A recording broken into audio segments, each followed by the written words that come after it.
पाप का या तो प्रायश्चित होता है या दंड। यह नसीहत भी है और एक प्रश्न भी। इस प्रश्न के एक सिरे पर खड़ी हैं मध्य प्रदेश की पूर्व मुख्यमंत्री उमा भारती और दूसरे सिरे पर मौजूद हैं मोहन यादव। लेकिन न नसीहत मानी जा रही है और ना ही प्रश्न हल हो रहा है, न प्रश्न का उत्तर मिल रहा है। क्या हो रहा है? कहीं पार्टी चल रही है, कहीं झूला झूला जा रहा है, कहीं ठहाके लगाए जा रहे हैं। जी हां, मैं कह रहा हूं आपसे, मुस्कुराइए। आप मध्य प्रदेश के मुख्यमंत्री हैं, अधिकार है आपको मुस्कुराने का। मुस्कुराइए, मुस्कुराइए, क्योंकि आप इंदौर के प्रभारी हैं, प्रभारी मंत्री हैं। मुस्कुराइए कि आपकी जिम्मेदारी केवल फीते काटने भर की तो है। मुस्कुराइए क्योंकि आप मिनरल वाटर पीने वाले लोग हैं। आप पी सकते हैं सर, आप लोग मिनरल वाटर पीने वाले लोग हैं, आप अफोर्ड कर सकते हैं। ये देखिए, जरा तस्वीर में आपको दिखा रहा हूं। ये मंत्री हैं तो मिनरल वाटर पी सकते हैं, मुझे क्या दिक्कत है? पीजिए, आप मंत्री हैं, आप अफोर्ड कर सकते हैं। लेकिन जो नहीं पी सकते, जो अफोर्ड नहीं कर सकते, क्या वो जहर पिएंगे? क्या उनकी पाइपलाइन में जहर आएगा? क्योंकि आपने उनकी नियति में यही लिखा है, मंत्रियों को मिनरल, जनता को जहर। मंत्रियों को मिनरल वाटर मिले, हमें कोई दिक्कत नहीं, लेकिन अगर जनता को जहर मिलेगा तो यह कैसे बर्दाश्त किया जा सकता है? और जिन्हें यह लग रहा है कि हम क्यों बोल रहे हैं, उन्हें यह बताना चाहता हूं कि यह संभव ही नहीं है कि कोई सांस पर ना बोले। यह संभव ही नहीं है कि कोई प्यास पर ना बोले। यह बुनियादी चीजें, हमारी सांसें, हमारी प्यास, यह बुनियादी चीजें हैं, बुनियादी बातें हैं जिन्हें कहना पड़ेगा। रामधारी सिंह दिनकर लिख गए हैं, समर शेष है नहीं पाप का भागी केवल व्याध, और जो तटस्थ है समय लिखेगा उनके भी अपराध। जो तटस्थ है उनके अपराध लिखे जाएंगे, क्योंकि कुछ बातों में, कुछ विषयों पर तटस्थ होकर देखना भी अपराध होता है। मध्य प्रदेश की पूर्व मुख्यमंत्री उमा भारती आज जिस तेवर के साथ सामने आई, वो सरकार को पसंद नहीं आएगा। उन्होंने कहा कि घटना ने पूरी व्यवस्था को शर्मिंदा किया है। एक सवाल बुनियादी उन्होंने कहा कि कीमत, क्या जिंदगी की कीमत 2 लाख रुपए होती है? जिंदगी की कीमत 2 लाख रुपए नहीं होती। उन्होंने यह भी कहा कि इस पाप का घोर प्रायश्चित करना होगा, पीड़ितों के परिवार से माफी मांगनी पड़ेगी, अपराधियों को अधिकतम दंड देना होगा, और यह भी कहा कि यह मोहन यादव जी की परीक्षा की घड़ी है। यह परीक्षा की घड़ी, पद पर बैठकर बिस्लेरी का पानी क्यों पीते रहे? यह केवल मैं नहीं पूछ रहा हूं, यह उमा भारती पूछ रही हैं, जो इसी प्रदेश की मुख्यमंत्री रही हैं। और अगर आपकी बात नहीं सुनी जा रही, जो ये कह रहे हैं हमारी बात की सुनवाई नहीं है, तो पद क्यों नहीं छोड़ देते? जनता के बीच क्यों नहीं पहुंचते? उन्होंने कहा कि ऐसे पापों का स्पष्टीकरण नहीं है, प्रायश्चित है या दंड है। अगर यह परीक्षा की घड़ी है, और मैं इतना जानता हूं कि पॉलिटिक्स में यह प्रायश्चित वाली कोई चीज होती नहीं है। सवाल केवल इतना है कि क्या दंड मिलेगा? मिलेगा क्या? यह बुनियादी सवाल है कि अगर गलती हुई है, अगर अपराध हुआ है, अगर गुनाह हुआ है, तो क्या दंड मिलेगा? क्या मिल रहा है? आपको समझाता हूं, एक तस्वीर आपको दिखाता हूं। दरअसल यह मान लिया गया है कि 2-4 छोटे मोटे अधिकारी सस्पेंड करना ही दंड है, और अगर यह दंड है तो दंड दिया गया है। जरा समझिए कितनी भीषण कार्रवाई हुई। मैं आपको बताना चाहता हूं कि एक्शन क्या क्या हुआ है, कितनी भीषण कार्रवाई हुई। पहली भीषण कार्रवाई यह हो गई कि नगर निगम के जो कमिश्नर हैं दिलीप यादव और एडिशनल कमिश्नर हैं रोहित सिसोनिया, उनको कारण बताओ नोटिस जारी हो गया है। कितनी भीषण कार्रवाई है, कारण बताओ नोटिस दिया गया है। एडिशनल कमिश्नर सिसोनिया को इंदौर से हटा दिया गया है। जो इंचार्ज सुपरिटेंडेंट इंजीनियर हैं संजीव श्रीवास्तव, उनको जल वितरण कार्य विभाग का प्रभार उनसे वापस ले लिया गया है। आपने इससे जबरदस्त कार्रवाई देखी है क्या? और बताया जा रहा है कि हम तो एक्शन ले रहे हैं। 2 अधिकारी सस्पेंड कर दिए गए, 2 से काम छीन लिया गया, 2 को कारण बताओ नोटिस दे दिया। हम तो कार्रवाई कर रहे हैं। कितनी जबरदस्त कार्रवाई है। जहां 13-14 लोग मारे गए हों, लोग तो संख्या ज्यादा बता रहे हैं, वहां सरकार इस बात को लेकर कंफ्यूज है, इस बात को लेकर कंफ्यूज है कि 4 है, 10 है या 14 है। यह कंफ्यूजन क्यों है? कलेक्टर बता रहे हैं 4, मुख्यमंत्री बता रहे हैं 4। आज इंदौर हाईकोर्ट में जो सुनवाई हुई उसमें बताया गया 4 लोगों की जान गई। मेयर बता रहे हैं 7 लोगों की जान गई। जो वहीं के विधायक है कैलाश विजयवर्गीय, वो बता रहे हैं कि मेरी जानकारी 9 लोगों की है। स्थानीय लोग 14 से ज्यादा बता रहे हैं। आप समझ रहे हैं कितनी भीषण कार्रवाई हो रही है? जब आप यही कंफर्म नहीं कर रहे कि गुनाह कितना बड़ा है, तो कार्रवाई कितनी भीषण होगी। और जो हुई है उसके बाद की एक तस्वीर जरा देख लीजिए। एक नर्मदा परियोजना बोर्ड के जो अधिकारी हैं वो निलंबित किए गए, हटाए गए, और कार्रवाई के बाद वो कहां पाए गए, उसकी एक तस्वीर आपको दिखाता हूं।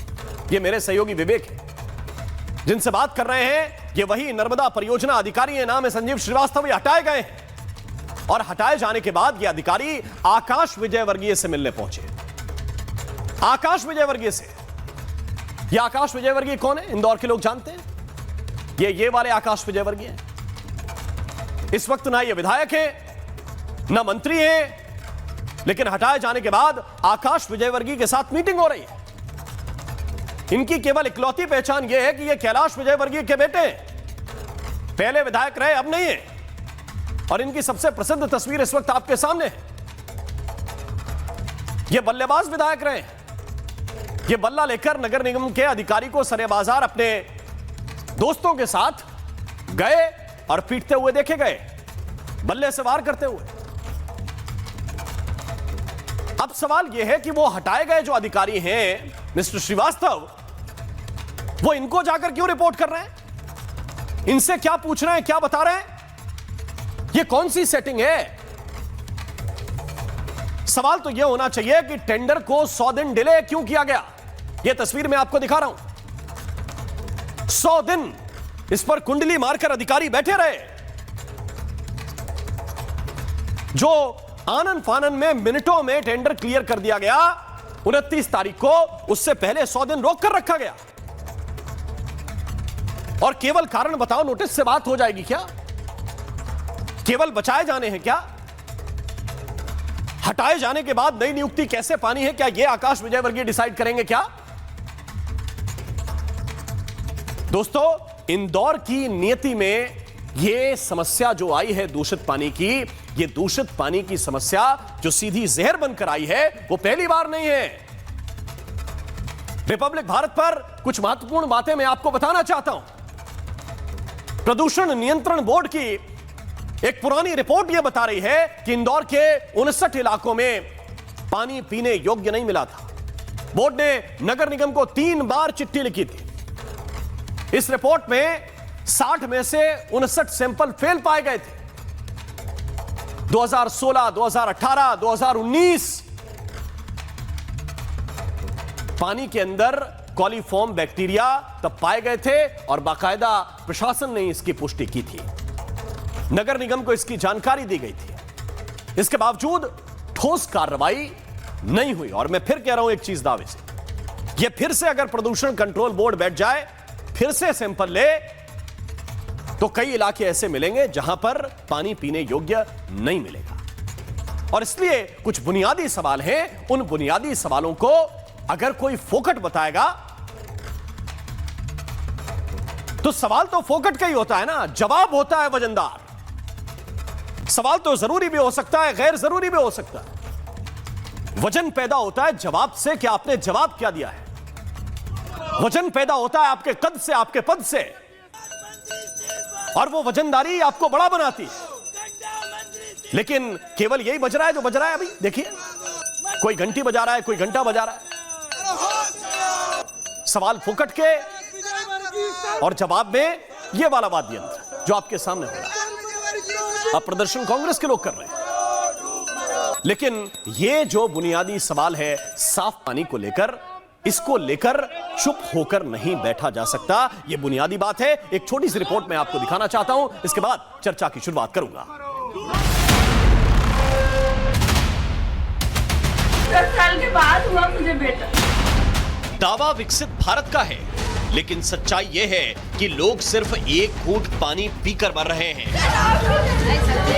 जी हां, आपने बिल्कुल सही सुना, एक घूंट पानी।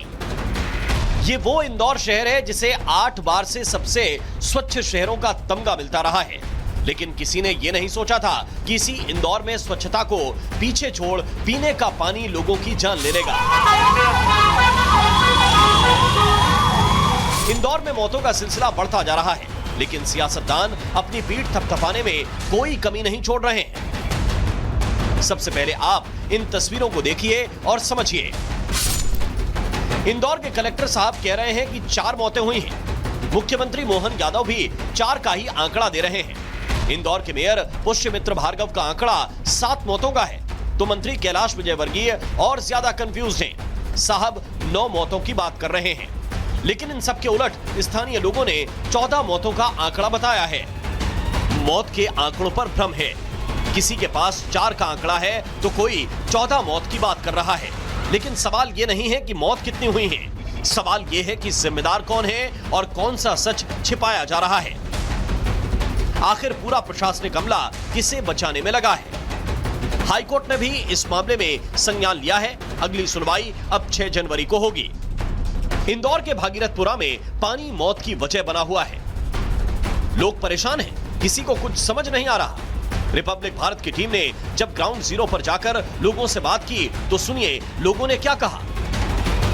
1.5-2 महीने से आने के गड्ढा यहाँ पे करा हुआ है, ये खोदा हुआ था वाल के लिए, बोरिंग नीचे करने के लिए। अभी तक ना ढक्कन लगा ना। जब मौत हुई, जब ये इकट्ठा हुई, उसके बाद शुरू किया, उसके बाद ही आने के सब ये कार्रवाई सब पूरी चालू हो रही है। पानी गंदा था, बिहार हमने वो ले भेजा पानी। अच्छा अच्छा, वाटर सप्लाई नीचे जो पाइप जो लगी हुई है वहाँ पे वहीं से पाइप आया, सीधा कनेक्ट कर। बैकलाइन साफ करवा रहे, नंबर नर्मदा की लाइन खुदवा के चेक करवा रहे, और जो फूटी हुई लीकेज है यहाँ पर भी, उसको रिपेयर करके नहीं डाल रहे। तो वो उसका पानी निकलता है ना, तो वो बंद करवाना है ना, ढुलता है। उसके बाद पानी नहीं आता, वो बोरिंग का तो बंद करवा चुका है। कोई आपको फायदा नहीं है? नहीं, कोई फायदा नहीं, इसका यूज भी नहीं करना, यूज भी नहीं करते इसको, नहीं करते। तो फिर ऐसी मतलब ये खाना पूर्ति एक तरह से। हाँ। किसी ने अपने नवजात बच्चे को खो दिया, किसी ने पिता, किसी की बहन मर गई, तो किसी की मां अब इस दुनिया में नहीं रही। इतना होने के बावजूद सिस्टम के कान में जूं तक नहीं रेंग रही, क्योंकि वो कंफ्यूज्ड है। इन तस्वीरों को देखिए, जहां लीकेज था ये वही जगह है जहां से पीने के पानी में जहर जा रहा था। अब लाशों के ढेर पर इसकी मरम्मत का काम हो रहा है। इनको देखिए, ये संजीव श्रीवास्तव हैं, नर्मदा परियोजना के अधिकारी। सुनिए क्या कह रहे हैं। आप पद से हटा दिए गए हैं? जी। हाँ, क्यों हटाया गया पता चला? 1 मिनट रुकिए।